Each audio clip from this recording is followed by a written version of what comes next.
სიტუაცია ოვერტაიმი მათ ხელში აქვთ როგორც იყვნენ არაზუსტი გადაცემა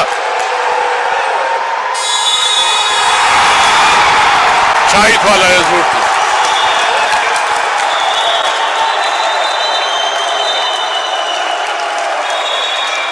ჩაითვალა ეს ბურთი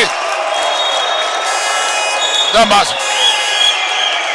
მატჩი მოიგეს მასპინძლებმა 2 ქულის სხვაობით 86-88 ასეთი ანგარიში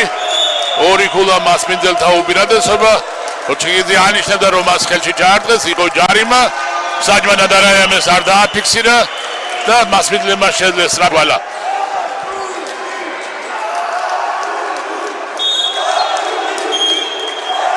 საჯები ჩაითვლება თუ არა ეს 2 ქულა თუ ჩაითვლება მასპინძლებს მოგება ხელში უჭირავ თუ არა